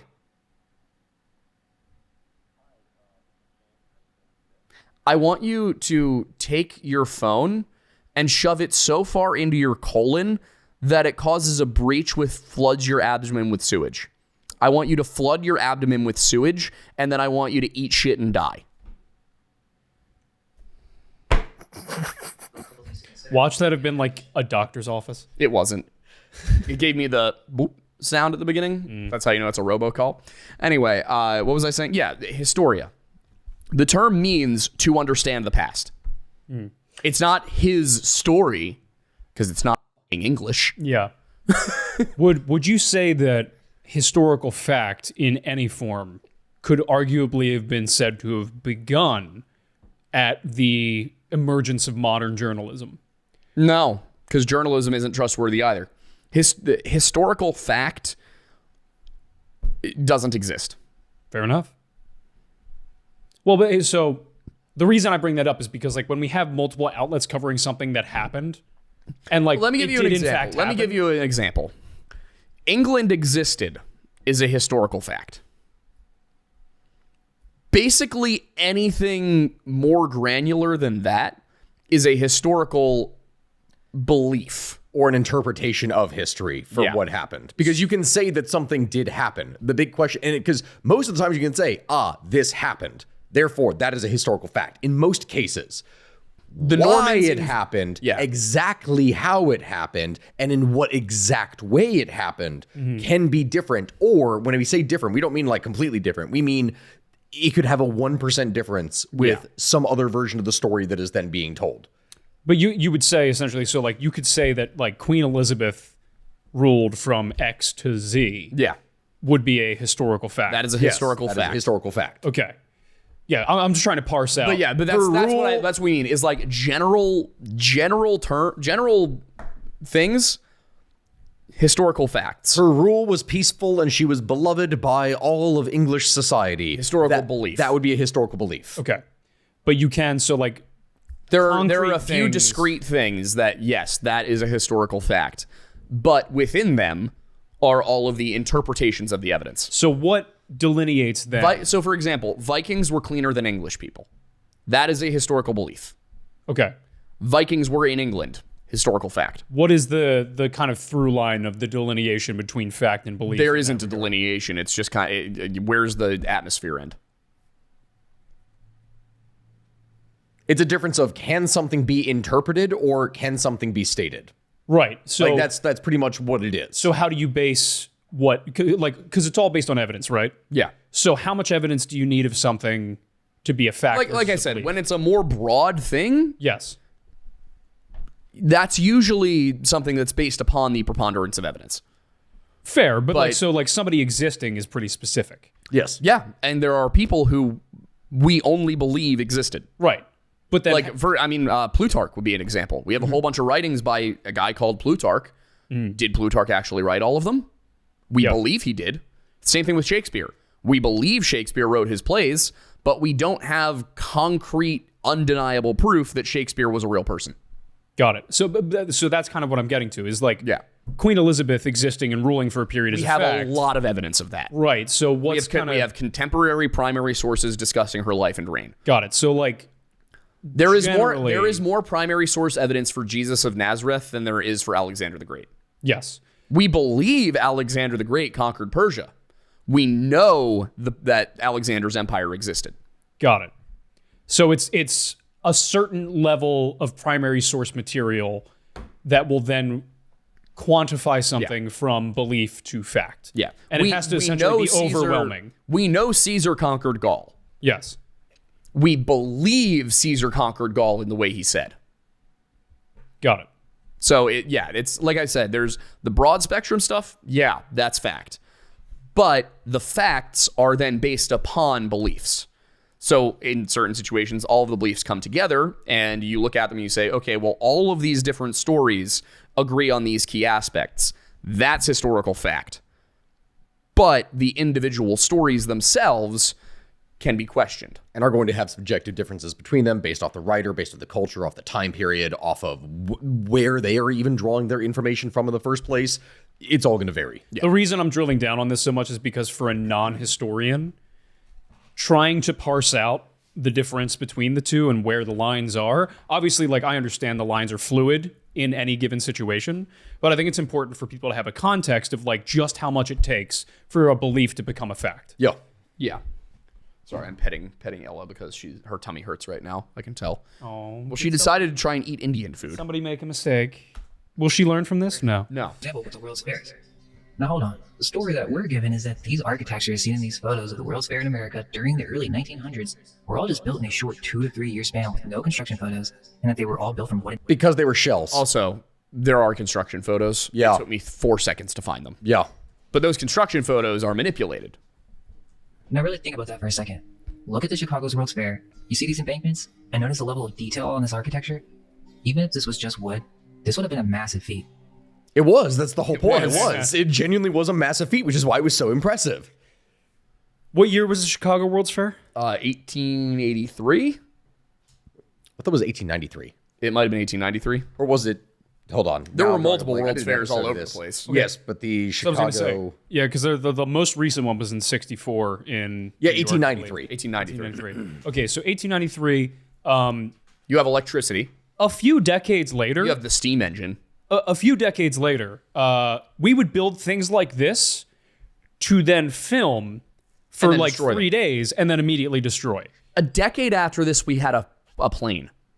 Yeah. Yet, all we get for a historic record of the construction is some shoddy footage that actually comes from a movie about the World's Fair.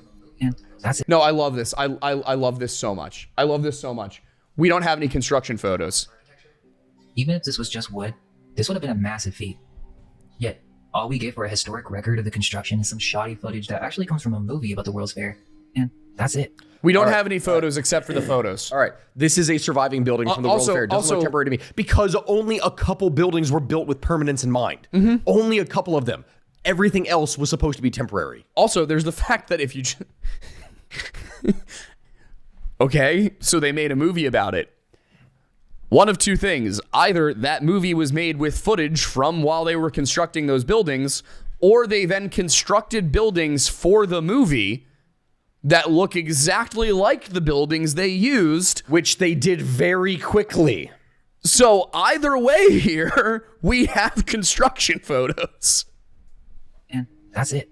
There wasn't just one World's Fair either, but several in the United States during the 1900s. But they didn't all look like that. Nope. They looked in different ways. That was just the Chicago. That was supposed to be the most impressive. Okay, I know a little bit of the history behind the whole thing with the fair. The whole reason why that happened in the first place is because the big one that everyone was super impressed with was a couple years earlier in Paris. That's when they unveiled the Eiffel Tower. It was a really big deal. So when they wanted to do this in America, there was this perception, largely across Europe, which many still have this today, of America being a backwards place and not having a lot of great developments in technology and buildings, etc. So the Chicago World Fair was supposed to be, the entire answer was for the European mind of like, hey, Wasn't it look at us. federally funded? Look at how great we are. I think so, yeah. It was federally funded. I don't remember if it was federally funded. I think I know it was the- partially. Yeah. Yeah. Like, that's I the know whole the later ones, a lot of them were sponsored, but a lot of the companies that were involved put in their own money. Yeah. But like the whole point of the Chicago World's Fair was to be like, hey, Europe, we can do everything you can do. And if I recall correctly, when looking at this, the Ferris wheel was invented for this. Yeah. It was. The Ferris wheel was invented for this, and it was or if it wasn't invented per se, it was the biggest one on Earth. Yeah. And it was put up for. There was a point where it was no one, because you didn't have skyscrapers really at this time, like actual like really big skyscrapers. So people, for most of their life in the United States, that had never been higher than they would have had to climb a cliff or something in order to overlook over an area. For most people who lived in a city, the highest they had ever gone up was like 5 or 6 stories. We're now in the sky. Yep. And it was a massive. That was for them almost like what would happen with planes a decade later. These massive World's Fairs just to tear them down a couple years later. Many cities had these, even Louisville, Kentucky, and Nashville, Tennessee. I mean, really look how pronounced massive some of these Louisville. things are. Really? Right now? At a time like this? Yeah. They are entire cities. And so, this brings up several questions. Were these buildings truly built the way that we have been taught, or were they already here? If you type in Tartaria, the basic gist of what they'll tell you What would be the point of tearing them down? Why would you then ask the question again? is that Tartaria was a global lost civilization with advanced technology that appeared on old maps and was erased from history. As Charlie mentioned, a lot of the main points seem to be old maps, and yes, this may not be conclusive. Grand Tartary. That was the Mongol Empire. Yep. That's the Mongol Empire. That's the fucking Mongol Empire. That is literally just. Or were they already here? If you type in Tartaria, the basic gist of what they'll tell you is that Tartaria was a global lost civilization with advanced technology that appeared on old They maps and was filter erased from results, history. it said. He doesn't understand how SEO works, and there's no way you're going to be able to explain it to him. As Charlie mentioned, a lot of the main points seem to be old maps, and yes, this may not be conclusive, especially with the maps that just say Tartary on it, but I do think a map from 1540 depicting castles in America, regardless if it's crayon or not, is quite suspicious regarding the history that they tell us in the founding of America. Also, Charlie kept equating Tartaria. Also, What the fuck is it Disney's don't even, yeah, we're getting there. But also, like, he's like, well, the Jamestown colony was established in 1607. So what's with all of these other buildings here in the 1500s? The Spanish came over 180 years earlier. Yep.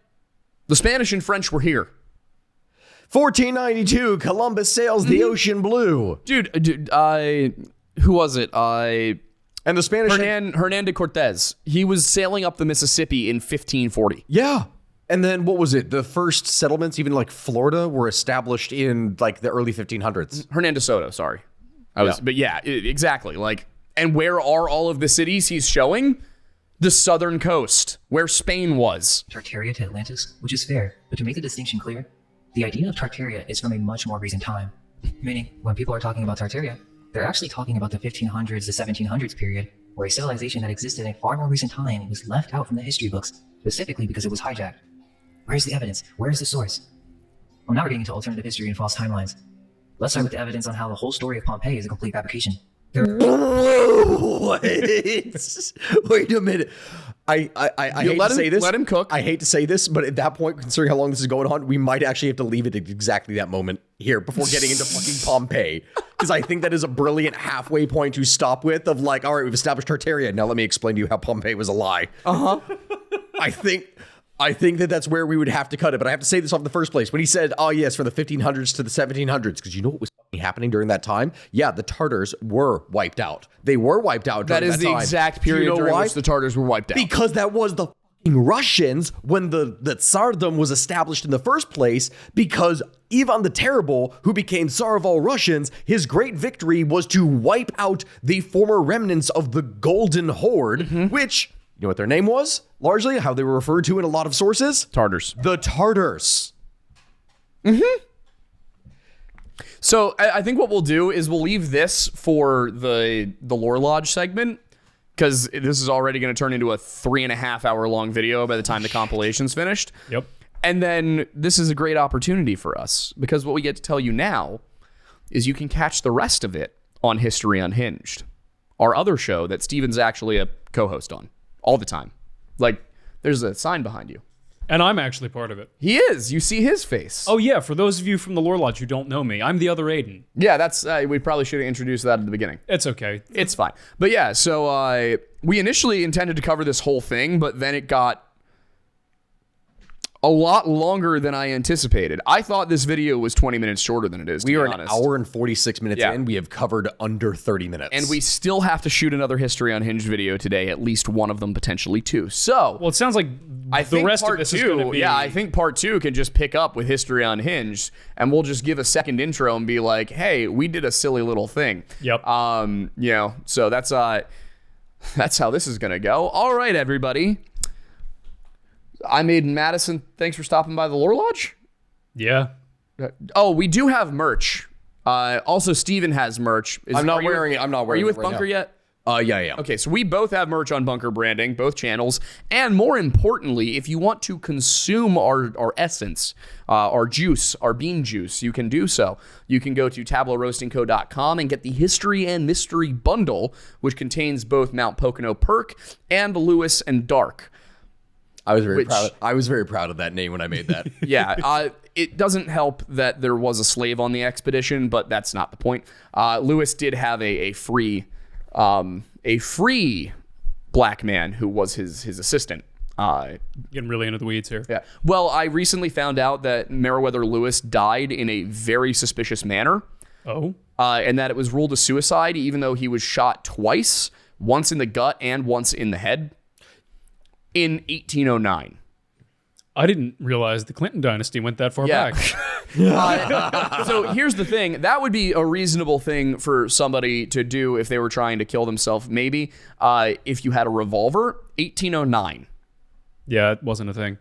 You never So- have a race of pistols. And I don't believe he was found with two pistols. And also, he had been very paranoid. If I recall correctly as well from this, I remember I covered this a while back. Between the two of them, Meriwether Lewis was not liked. He was regarded as a giant dick. But he was the better person. What? Was that the case, or was the reverse? Am I getting You that might wrong? be getting it. You might be getting it backwards here. I don't know. We'll look at it. He was anti-slavery. He owned slaves as a younger man, but then it was more So it because was that was Clark he that was inherited the them. dick then. I can't remember Because there was a whole thing that there was an enslaved man who was on the journey, and the idea That was Clark's is that slave. he was supposed to get his freedom at the end of it, and it was denied. That was Clark's slave. Also, that's Meriwether Lewis named his son Meriwether Lewis, and what was Clark's first name?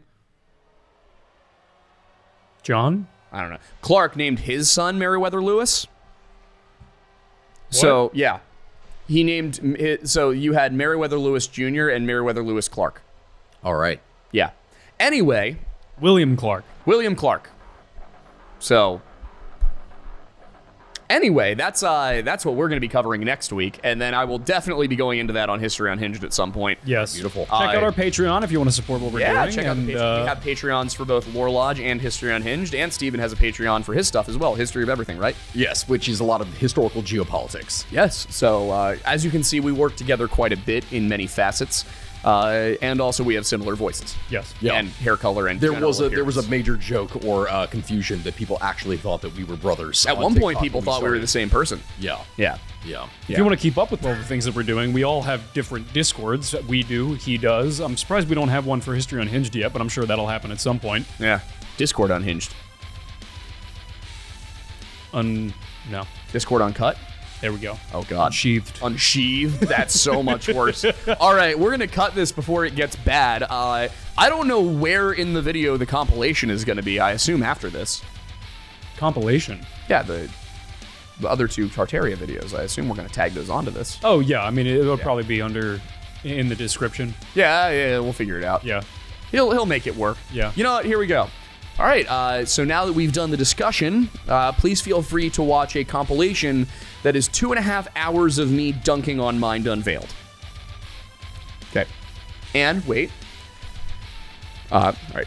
Now, before we get into the discussion, I want you to watch a 2.5 hour compilation of me dunking on Mind Unveiled. Unless, of course, Aiden chooses the other version of this, in which case the compilation will come after the discussion. Wait, you want to put out a 4-hour video next week? I mean, I figure we might as well. We've What? done it before. Why don't we just do the compilation and then this As for separate back-to-back videos? weeks? Yeah, I mean, I guess we could. I just wanted to add something new to the compilation. I agree, but 4 hours is a lot for our channel. We've done 3 hours. Yeah. Well, we'll decide. We'll Okay, we'll we'll poll figure the it out. audience. We'll poll the audience. Yeah. We'll poll the audience. Because I'm just thinking, like, having that extra time to do other things, like if you That's wanted to true. do That another would John be very Bonet video helpful. or I'm just something worried like that one of them tanks and then we're in the doghouse again. We didn't say the words. That's true. I did say I was gonna. Okay, that's I'll not the bleep point. it. I'll All bleep right, it. cool. Maybe I'll spend tomorrow writing a interspersed version of this or of the compilation to do. I don't know. We'll figure it out. We'll figure it out. Have you watched our videos? We could just use this as an episode hit. No, we've already done so much stuff. We'll figure it out. Yep. All right. Buy our coffee. Buy our merch. Buy his OnlyFans. Demand that we get on his OnlyFans. What? It doesn't help that my wife has already told me I have to post whole. Oh no. We did spend last night doing something for Patreon. We played Cards Against Humanity, and I'm not sure if it'll make the cut, but that did end with Aiden and I reading smut in various imitations of presidents and other figures. That might be one of the only things that make the cut. I'm gonna edit it and keep almost everything, and then I'm gonna send it to you guys. And decide, and then we get to decide Gabby, if and then that was just one give we me wanna timestamps that you don't want in there. keep. Okay, well, I mean, I have no fear. Anyway, we have to go eat and then shoot another episode of History Unhinged so that Steven can make it back to Kentucky by 2 a.m. I got a 10-hour drive ahead of me. Bye, guys.